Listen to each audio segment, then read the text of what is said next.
अगला हमारा टॉपिक है चक्रवृद्धि ब्याज से। ठीक, यहाँ पे क्वेश्चन हमारा है 5,000 रुपए का 10% वार्षिक ब्याज दर से 2 वर्ष का चक्रवृद्धि ब्याज क्या होगा। चक्रवृद्धि ब्याज को हम शॉर्ट फॉर्म में बोलते हैं CI, और इसका पूरा नाम हमारा क्या है तो कंपाउंड इंटरेस्ट। पूरा नाम है हमारा इसका कंपाउंड इंटरेस्ट। ठीक, यहाँ पे हमें CI हमें बोला जा रहा है निकालने के लिए, तो बहुत ही सिंपल तरीका हम आपको बताते हैं CI निकालने का। 5,000 रुपए का 10% पहले हम यहाँ पे निकालेंगे। जो जितना हमारा मूलधन दिया रहेगा और जितना दर बोला जाएगा पहले वो निकालेंगे। देखिए तरीका बताते हैं आपको। 5,000 का पहले यहाँ पे 10% निकालिए, प्रतिशत हटाएंगे, नीचे आ जाएगा 100, 2 जीरो से 2 जीरो, यहाँ पे हमारा आ गया 500। ठीक, तो देखिए यहाँ पे 2 वर्ष का चक्रवृद्धि ब्याज बोला जा रहा है। जितने वर्ष का बोला जाएगा उतना हमें यहाँ पे लाइन खींचना है। तो यहाँ पे 2 वर्ष का, तो पहले साल में पहला लाइन इस प्रकार खींचेंगे और दूसरे साल में 2 लाइन यहाँ पे हमें इस प्रकार खींचना है। ठीक, चक्रवृद्धि ब्याज निकालने के लिए ये हमारा ट्रिक है। तो देखिए 500 जो निकल के आया है, इस वाले लाइन में हमें ये लिखना है 500 500 500। ठीक, और दूसरे साल में यहाँ पे हमें फिर क्या, इसी ने 10% पर, इसी 5,000 का 10% पर लगेगा। ठीक, तो यहाँ पे हम 500 का 10% दूसरे साल में ब्याज लगेगा तो कितना हो जाएगा, 50 रुपया हो जाएगा। 500 का 10% यहाँ पे हम निकाल के लिख देंगे। अब इसको जो है आपस में सबको आपस में जोड़ देंगे। 500 500 1000 और 50 1050, यानी फाइनली जो है हमारा इसका जो है CI यानी कंपाउंड इंटरेस्ट चक्रवृद्धि ब्याज 5,000 रुपए का 10% की दर से 2 वर्ष का चक्रवृद्धि ब्याज कितना हो जाएगा तो 1,050 रुपया हो जाएगा। कि देखें कितना सिंपल तरीके से यहाँ पे फास्टली जो है हम इसे सॉल्व कर दिए। अगर यहाँ पे 3 वर्ष का बोला जाता निकालने के लिए तो क्या करते, पहले साल में पहला लाइन, दूसरे साल में दूसरे 2 लाइन और तीसरे साल में 3 लाइन कर देते। तो इस प्रकार हम करते। आगे हम आपको और बताएंगे 3 साल और 4 साल का निकालने के लिए। ये ट्रिक है निकालने के लिए चक्रवृद्धि ब्याज। तो यहाँ पे ये भी आपको अच्छे तरीके से समझ में आ गया होगा। तो चक्रवृद्धि ब्याज का यहाँ पे दूसरा आपके सामने सवाल है। पहले सवाल में हमने 2 साल का चक्रवृद्धि ब्याज निकाला था और इस क्वेश्चन में क्या करेंगे, हम 3 साल का चक्रवृद्धि ब्याज निकालना सीखेंगे। देखिए क्वेश्चन क्या है, 16,000 रुपए की धनराशि पर 20% वार्षिक ब्याज की दर से 3 वर्ष का चक्रवृद्धि ब्याज निकालना है हमें। ठीक, 2 वर्ष का तो बहुत आसान तरीके से हम निकालना सीख गए थे, तो 3 वर्ष का हम निकालना सीखेंगे। पहले हमें क्या करना है कि जो रुपया दिया रहेगा, जो मूलधन दिया रहेगा वो, और जो यहाँ पे दर दिया रहेगा वो हमें निकालना है पहले स्टेप में। तो यहाँ पे 16,000 का 20% पहले निकालेंगे। तो 16,000 का यहाँ पे 20% पहले आप निकालिए। प्रतिशत यहाँ से हटाएंगे तो नीचे आ जाएगा 100, 1 जीरो से 1 जीरो, 1 जीरो से 1 जीरो।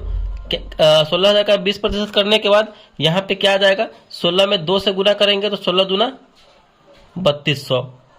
ठीक, यहाँ पे 3200 निकल के आ गया। तो फाइनली यहाँ पे हमारा ये 16,000 का 20% निकल के आया 3200। तो अब हम क्या करेंगे, 3 वर्ष बोला जा रहा है तो पहले साल में 1 लाइन हमें लेना है। पहले साल में पहला लाइन, दूसरे साल में क्या करेंगे, हम 2 लाइन लेंगे। ये ट्रिक अच्छा तरीके से सीखते चलिए। और तीसरे साल में क्या करेंगे, हम 3 लाइन लेंगे। ठीक, पहले साल में पहला लाइन, दूसरे साल में 2 लाइन और तीसरे साल में 3 लाइन। अगर 4 साल का बोला जाता तो 4 साल में हम 4 लाइन लेते, और 2 साल का बोला जाता तो 2 साल में 2 लाइन लेते। इस प्रकार चलिए अब हम हमारा जो यहाँ पे निकल के आया है 3200, इसको हम इस लाइन में लिखते चले जाएंगे। ठीक, तो 3200 है तो यहाँ पे 3200, फिर इसमें भी 3200, फिर इसमें भी 3200 लिख दिए। अब हम क्या करेंगे, अब यहाँ पे दूसरे साल में यहाँ पे क्या करना होगा, हमें इस 3200 पे 20% लगेगा। इस 3200 पे क्या लगेगा, तो इस 3200 पे 20% यहाँ पे निकालेंगे। तो 3200 पे यहाँ पे निकालिए 20%। यहाँ पे प्रतिशत हटाएंगे, नीचे आएगा 100, 2 जीरो से 2 जीरो कैंसिल हो जाएगा। यहाँ पे 320 आया, 320 में 2 से गुना करेंगे तो कितना हो जाएगा, 640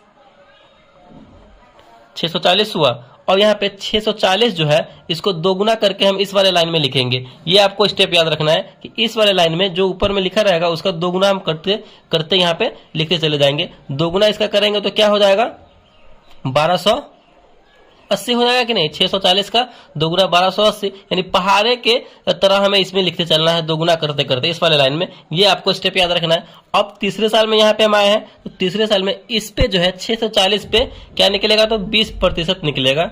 640 पे 20% यहाँ पे हम निकालेंगे। ठीक, निकालिए, 1 जीरो से 1 जीरो, 1 जीरो से 1 जीरो करेंगे तो यहाँ पे हमारा 64 गुने 2, 64 में यहाँ पे हम 2 से गुना करेंगे तो कितना हो जाएगा, 6 दूना 12, 128। ठीक, 64 में 2 से करेंगे तो 128 हुआ। अब हमारा यहाँ पे ये कंप्लीट हो चुका है, ये प्रोसेस जो प्रोसेस हमने किया था। अब इस सब को आपस में ऐड करते चले जाएंगे। ठीक, इस सब को आपस में ऐड करेंगे तो 32 32 32 सबको आपस में ऐड करेंगे तो हो जाएगा 9600 हो जाएगा। ठीक, फिर प्लस, फिर 640 और 1280 को ऐड करेंगे तो 12 6 1800 और 8 4 12 यानी 1920 प्लस 128 हो गया। इसको आपस में ऐड कीजिए तो हमारा निकल के आ जाएगा 11,648। ये हमारा क्या है तो CI है, चक्रवृद्धि ब्याज है, कंपाउंड इंटरेस्ट है। मतलब बहुत ही सिंपल वे से जो है इस ट्रिक की मदद से जो है हम यहाँ पे निकाल लेंगे। आपस में सबको करते रहना, जो निकल के आएगा बॉक्स में उसको आपस में ऐड कर देंगे, वही हमारा कंपाउंड इंटरेस्ट यानी चक्रवृद्धि ब्याज हो जाएगा। तो आई होप ये तरीका आपको अच्छे तरीके से समझ में आया होगा। तो अगर वीडियो आपको अच्छा लगा और पसंद आया तो प्लीज वीडियो को लाइक कीजिएगा, चैनल पर नया है तो चैनल को सब्सक्राइब जरूर कीजिएगा। Thank you.